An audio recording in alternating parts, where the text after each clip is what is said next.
La petite Fanuel Chenchua Pambe, âgée de 4 ans, est l'une des victimes de la fuite d'eau survenue au quartier Ngousso, lieu dit fabrique, dans le 5e arrondissement de la ville de Yaoundé, dans la nuit du lundi 27 janvier 2025, aux environs de 19 h. Les proches des victimes racontent. Quand j'ouvre le portail, c'est là où je vois l'eau. Et ça allait avec vraiment, c'était violent l'eau. Oui, là je rentre maintenant en boutique et l'eau là peut faire ça bouscule le portail. Je rentre, je vais aller porter l'enfant dans la chambre. C'est au niveau du salon l'eau qui plutôt de la chambre, ça me retrouve au salon. Donc ça a cassé le mur de la chambre derrière. Ça avait ça donc porter l'enfant sur le lit. Les gens sont entrés comme il y avait beaucoup d'eau. On ne retrouvait pas le corps de l'enfant. C'est maman qui sort là où elle était couchée avec l'enfant. Elle me dit que comment toi tu suis un bruit inhabituel et puis tu ne sors pas. Je dis que occasionnellement ce sont les petits fumeurs qui sont ici, qui sont en train de bagarrer. Et toi elle dit que c'est pas le bruit de la bagarre. On sort donc pas regarder. C'est comme ça que l'eau nous frappe. On rentre donc de peur que l'eau peut entrer, aller retrouver l'enfant qui dort.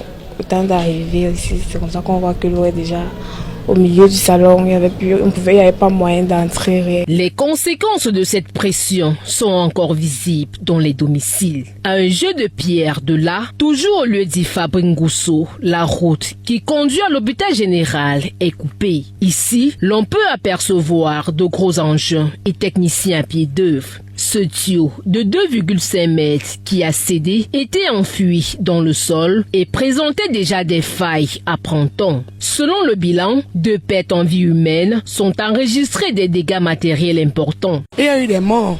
Il y a une femme qui a perdu un enfant de 4 ans, de 3 ans à 4 ans.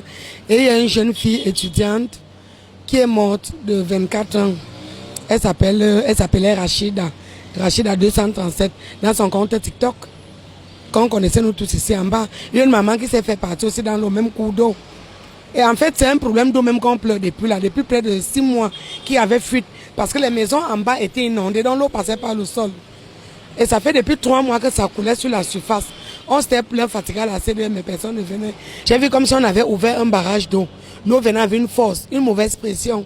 Ce qui a fait que même essayer d'enlever mes régimes de plantain, je n'ai pas pu. Ça m'a amené une vingtaine. Moi, je me suis échappé. Sinon, si moi, je suis parti dans le cours d'eau.